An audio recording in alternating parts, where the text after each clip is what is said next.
আমাদের সংস্কৃতি, আমাদের সংস্কার সর্বদা থাকবে আমাদের সাথে। ভারতের মহান গ্রন্থ আর কাব্যের সম্পূর্ণ সংকলন। সাবস্ক্রাইব করুন তিলক। যতক্ষণ মৃত ব্যক্তির পিতা অথবা ওর বড় ভাই বা বড় পুত্র তিলাঞ্জলি না দেয়, ততক্ষণ পর্যন্ত মৃত আত্মার শাস্ত্র অনুযায়ী না শান্তি পায়, না পায় মুক্তি। আর যখন কর্ণ আমাদের কেউ নয়, তাহলে ওকে আমাদের তিলাঞ্জলি দেওয়াতে ও মুক্তি কি করে পেতে পারে? তা সত্ত্বেও সংস্কার পূর্ণ করতেই হবে। এই সংস্কার তো অধিরথ পূর্ণ অবশ্যই করে দিয়েছে, যে কর্ণকে পালন করেছিল। আর তো কোনো ওর আত্মীয় স্বজন নেই। যেভাবে অধিরথ আর রাধা কর্ণকে নিজের পুত্র বলে ভেবেছিল, সেইভাবে আমিও কর্ণকে নিজের পুত্র বলে মনে করি। আর সেই জন্যই পাণ্ডবদের ওকে তিলাঞ্জলি দেওয়া উচিত। কিন্তু মাতাশ্রী, যে আমাদের শত্রু, ওকে আপনি নিজের পুত্র কি করে বলতে পারেন? যে যুদ্ধে আমাদের প্রাণের শত্রু হয়ে সম্মুখে দাঁড়িয়ে পড়েছিল, ও আমাদের ভাই কি করে হতে পারে? অভিমন্যু, ঘটোৎকচ, মামা শৈল্য, বড় ভ্রাতা, সমস্ত পাণ্ডবদের নাম এসে গেছে না? হ্যাঁ কেশব, আমরা এই তালিকাকে বারবার দেখে নিয়েছি। আমাদের আত্মীয়র মধ্যে কোনো নাম বাকি নেই। মহারানী, আপনার বিচারে বীরগতি প্রাপ্ত যারা করেছে যোদ্ধার সূচিতে কোনো পাণ্ডবদের অথবা কোনো ভাই বন্ধুদের নাম বাদ পড়ে যায়নি তো? এমন না হয়ে যায় যে তিলাঞ্জলি দেওয়া বাদ পড়ে যায় আর ওই বেচারার অন্তিম সংস্কারও না হতে পারে। তিলাঞ্জলি না দিয়ে মৃতকের আত্মা ভটকাতে থাকে। মহারানী, আপনি কিছু বলতে চান? না না, নিন বড় ভ্রাতা, পাণ্ডবদের আত্মীয় স্বজনের মধ্যে কেউ বাদ পড়েনি যার তিলাঞ্জলি বেঁচে আছে। মধুসূদন। হ্যাঁ পিসিমা, কোনো নাম কি বাদ পড়ে গেছে? বলুন মহারানী। বোধহয় কারো নাম বাদ পড়ে গেছে। আর কোন পাণ্ডবদের তিলাঞ্জলি দিতে হবে? তিলাঞ্জলি তো নিজের আত্মীয় স্বজনকে দিতে হয়।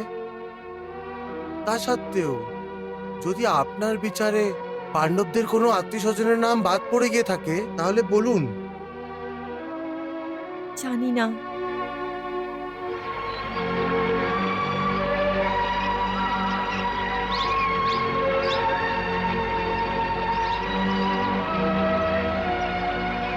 মাতাশ্রী, আমি কর্ণ, আপনার জ্যৈষ্ঠ পুত্র। তুমি তুমি এখানে কি করছো? মাতাশ্রী, আমি প্রার্থনা করতে এসেছি। যেভাবে আমার স্মরণে আপনি ব্যাকুল আছেন, ওইভাবে আমার আত্মাও ঘুরে বেড়াচ্ছে। না। হ্যাঁ মাতাশ্রী, হ্যাঁ। যেভাবে জন্মের পর আপনি আমাকে নদীর ঢেউয়ের মাঝখানে অসহায় অবস্থায় ছেড়ে দিয়েছিলেন, আমার মৃত্যুর পর আমার আত্মাকে অসহায় অবস্থায় ছেড়ে দিও না মাতা। আমার আত্মাকে অসহায় অবস্থায় ছেড়ো না। তাহলে আমার আত্মা সৃষ্টির শেষ সময় পর্যন্ত ঘুরে বেড়াবে। কর্ণ, যদি আমার ক্ষমতা হতো, তাহলে আমি নিজের প্রাণ দিয়েও তোমাকে সমস্ত দুঃখ থেকে বাঁচাতাম। কিন্তু আমি অসহায়। আমি তোমার জন্ম নেওয়ার সময়ও তোমার জন্য কিছুই করতে পারিনি, আর তোমার মৃত্যুর পরও তোমার জন্য কিছুই করতে পারছি না। কর্ণ, তুমি আমার অসহায়তা বোঝো। না মাতা, না, এরকম বলো না মাতা, এরকম বলো না। আপনি জানেন যে যতক্ষণ পর্যন্ত আমার আত্মাকে তিলাঞ্জলি না দেবেন, ততক্ষণ আমার আত্মা মুক্তি পাবে না। মাতাশ্রী, আমার বেঁচে থাকতে তো আপনি আমাকে কখনো নিজের পুত্র বলে গণ্য করেননি। এখন সময়ের এই প্রবাহিত নদীতে আমাকে অসহায় ছাড়বেন না মাতা, আমাকে অসহায় ছাড়বেন না। পাণ্ডবদের বলে দিন আমি জ্যৈষ্ঠ পাণ্ডব, আমি ওদের ভাই। কিন্তু আমি নিজেরই পুত্রদের কি করে বলবো যে যে আমি তোমাকে কুমারী অবস্থায় জন্ম দিয়েছিলাম? কর্ণ, আমার অসহায়তাকে বোঝার চেষ্টা করো। ঠিক আছে মাতাশ্রী, ঠিক আছে। আমি আমার ভাইদের জন্য নিজের প্রাণ ত্যাগ করছি। যদি আপনি চান যে আপনার অসহায়তায় আমার আত্মা জন্ম জন্মান্তর পর্যন্ত ঘুরে বেড়াক, তাহলে আমি এই বলিদানও দিয়ে দেব মাতা। না, এখন তো আমাকে স্বীকার করো, না, আমাকে মুক্তি পাইয়ে দাও, আমাকে মুক্তি পাইয়ে দাও মা, আমাকে মুক্তি পাইয়ে দাও। তিলাঞ্জলি মা, তিলাঞ্জলি, তিলাঞ্জলি মা।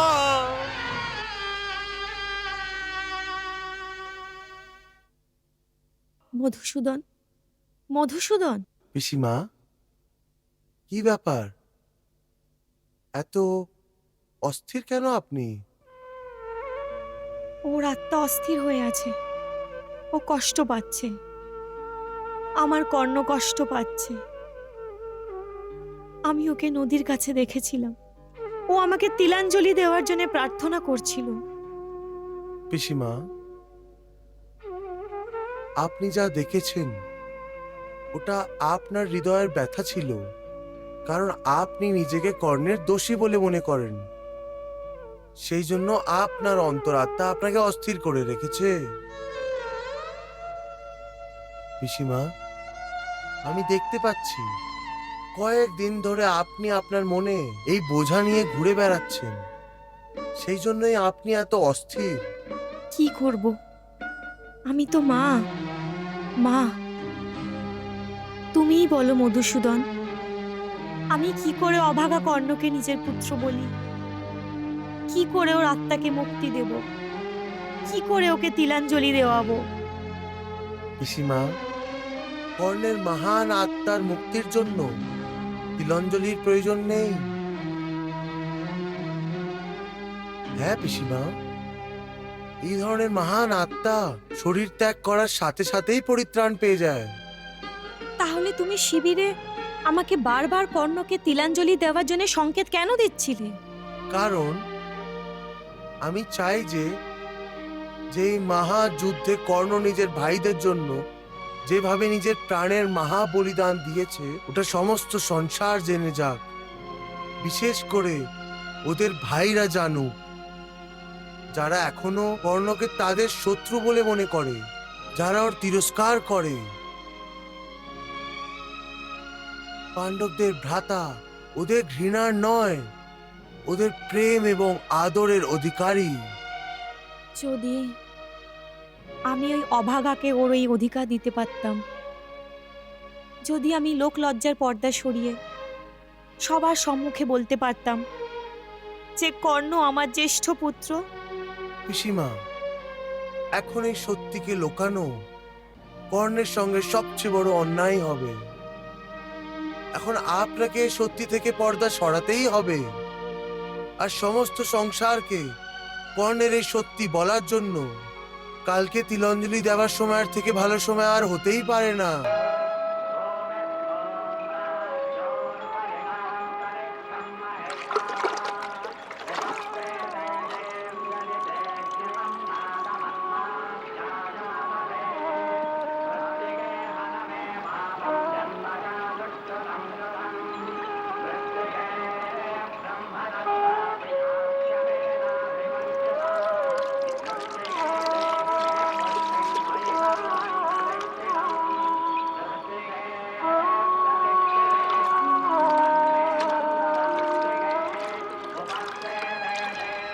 দাঁড়াও যুধিষ্ঠির, এখন তোমাকে আরো একটি তিলাঞ্জলি দিতে হবে। কার মাতাশ্রী? অঙ্গরাজ কর্ণের।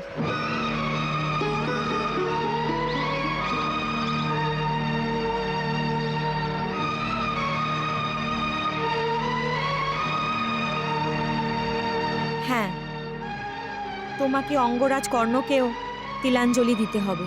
এটা আপনি কি বলছেন মাতাশ্রী? কর্ণকে তিলাঞ্জলি পাণ্ডবরা কেন দেবে? তিলাঞ্জলি নিজের আত্মীয় স্বজনদের দেওয়া হয়। কর্ণ আমাদের কেউ ছিল না। হ্যাঁ, যদি কিছু হয়ে থাকে তাহলে ও আমাদের অনেক বড় শত্রু ছিল।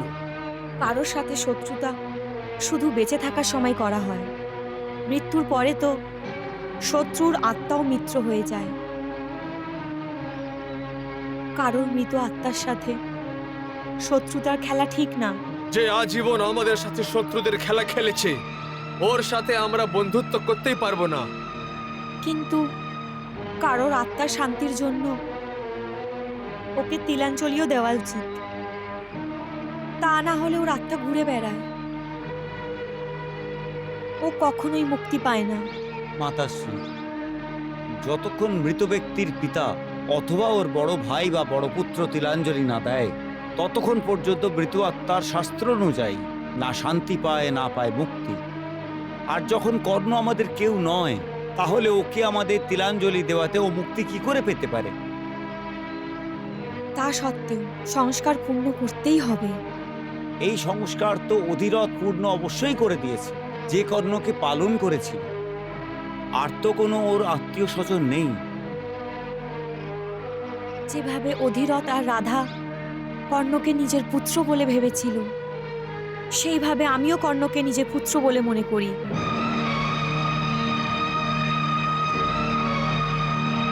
আর সেই জন্যই পাণ্ডবদের ওকে তিলাঞ্জলি দেওয়া উচিত। কিন্তু মাতাশ্রী, যে আমাদের শত্রু, ওকে আপনি নিজের পুত্র কি করে বলতে পারেন? যে যুদ্ধে আমাদের প্রাণের শত্রু হয়ে সম্মুখে দাঁড়িয়ে পড়েছিল, ও আমাদের ভাই কি করে হতে পারে? কেন হতে পারে না? কর্ণ কি একজন বড় ভাইয়ের মতো শত্রুদের সৈনিকদের মধ্যে থাকা সত্ত্বেও তোমাদের প্রাণ ভিক্ষা দেয়নি? তোমরা সবাই যুদ্ধের ওইসব কথা ভুলে গেছো, কিন্তু আমার যুদ্ধের সমস্ত কথা মনে আছে।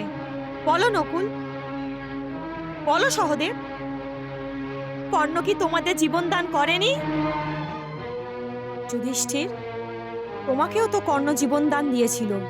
ভীম, তুমি তো যুদ্ধে বড় বড় যোদ্ধাদের পরাজিত করেছো, কিন্তু তুমিও কর্ণের কাছে হেরে গেছিলে।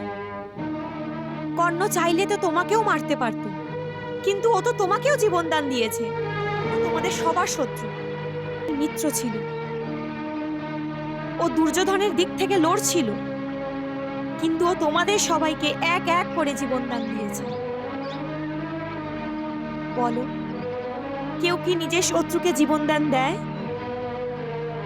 তাও তোমরা সবাই কর্ণকে নিজের শত্রু মনে করো। তোমাদের ওপর উপকার যে করেছে, তাকে তিলাঞ্জলি দিতে চাইছো না। ওটা উপকার ছিল না মাতাশ্রী। কর্ণ নিজেকে অনেক বড় দানবীর মনে করত, কিন্তু আমাদের প্রাণের দান ও আমাদের না চাইতেই দিয়েছে। ওর কাছ থেকে ভিক্ষে নেওয়ার পরিবর্তে ওর হাতে মৃত্যু বারণ করে নিতাম। কিন্তু এটা ভাবতে চাইছো না যে ও কেন এরম করেছে? ও অহংকারী ছিল। নিজেকে আমাদের থেকে বড় প্রমাণিত করার জন্য ও আমাদেরকে ছেড়ে দিয়েছে। এই ধরনের পাখণ্ডীকে তিলাঞ্জলি দেব না। না, ও পাখণ্ডী ছিল না। ও অহংকারী ছিল, পাখণ্ডী ছিল, আর আমাদের শত্রুও ছিল।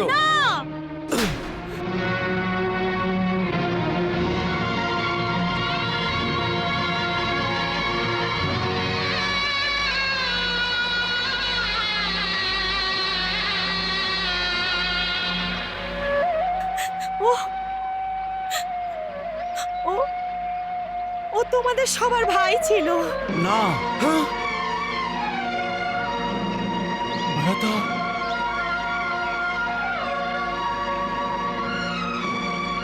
হ্যাঁ যুধিষ্ঠির, কর্ণ তোমাদের সবার জ্যেষ্ঠ ভ্রাতা ছিল। না মাতাশ্রী, এটাই সত্যি অর্জুন, এটাই সত্যি।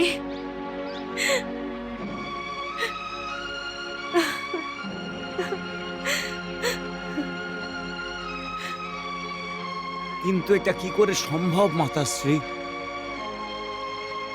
মধুসূদন, মধুসূদন বোঝান এনাকে। জানি না মাতাশ্রীর কি হয়েছে, উনি কি ধরনের কথা বলছেন। এটা কি করে সত্যি হতে পারে মধুসূদন?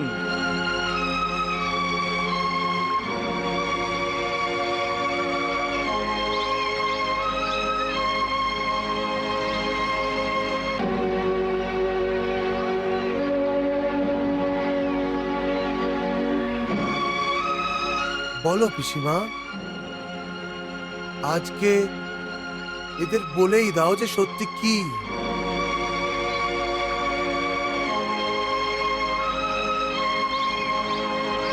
এখন এই সত্যিকে আমি আর লুকিয়ে রাখতে পারবো না, আর নাই লুকিয়ে রাখা উচিত।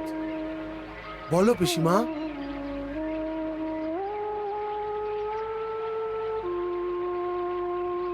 হ্যাঁ পুত্র,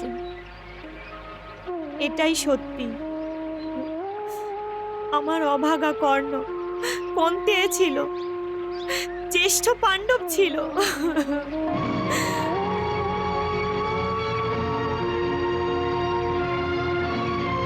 যদি এটা সত্যি হয় তাহলে আমরা কাউকে মুখ দেখাতে পারবো না মাতাশ্রী।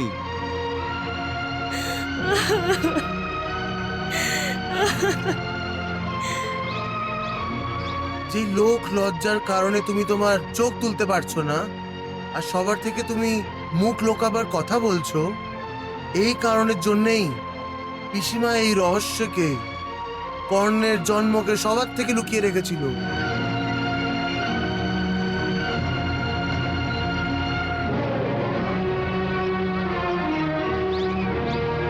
তোমরা সবাই এটাই ভাবছো না যে পিসিমা কুমারী অবস্থায় কর্ণকে জন্ম দিয়েছিল?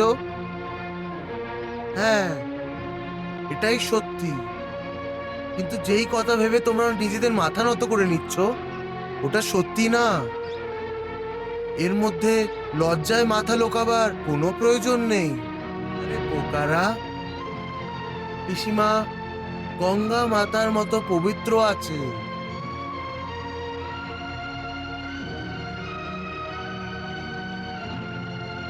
আরে আমি পিসিমার আঁচল ধরে ওনার পবিত্রতার দিব্যি খেতে পারি। আরে এটা ওই আঁচল যার ওপরে ঋষি মুনি এমনকি দেবতারাও ভগবানের সাধনা করে গর্ব করে। আর তোমরা সবাই মাথা নত করে নিজের মাতার অপমান করছো। আমরা অজ্ঞানতার বশত করেছি, তাহলে আমরা কি করতাম? যে লোক লজ্জার কথা ভেবে পিসিমা এই রহস্যকে সবার থেকে লুকিয়ে রেখেছিল, আর কর্ণের পিতা সূর্য দেবতাও এই কারণেই চুপ করেছিলেন, ওই রহস্য পিসিমা নিজের পুত্রদের কি করে বলতেন? আর একটু ভাবো যে তোমাদের সবাইকে কর্ণের হাত থেকে বাঁচাবার জন্য বাধ্য হয়ে এই রহস্যকে কর্ণকে কি করে বলেছিলেন পিসিমা। কর্ণ কি এই রহস্যটাকে জানতো? হ্যাঁ, কর্ণের সেনাপতি হওয়ার সাথে সাথেই এই রহস্যকে পিসিমা ওকে স্বয়ং গিয়ে বলেছিলেন। মহারানী কুন্তী, ওই মহান নারী যে কর্ণের মতো মহা শক্তিশালী দানবীর পুত্রকে জন্ম দিয়েছেন, তোমার নিজের মাতা এবং জ্যেষ্ঠ ভ্রাতার ওপরে গর্ব হওয়া উচিত।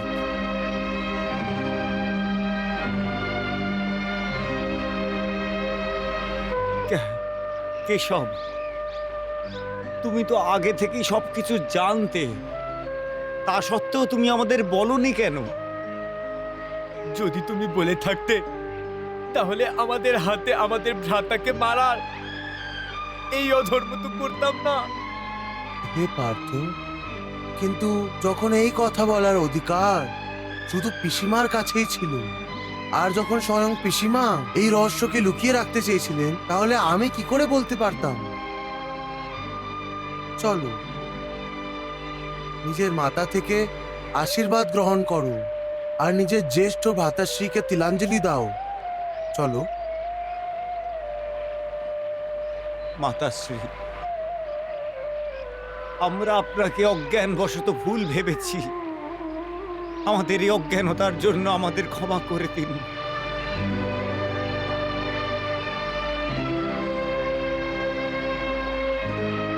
যুধিষ্ঠির, তোমাদের 5 জন ভাইয়ের প্রাণ বাঁচানোর জন্য আমি নিজের অভাগা কর্ণের বলি চড়িয়ে দিয়েছি। এখন তোমরা ওকে তিলাঞ্জলি দিয়ে ওর আত্মাকে মুক্তি দাও। ওর আত্মার তিলাঞ্জলির জন্য অস্থির হয়ে আছে। যথাজ্ঞা মাতাশ্রী, যথাজ্ঞা।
হে বাসুদেব, আমি তোমাকে কোন কোন উপকারের জন্য ধন্যবাদ দেব?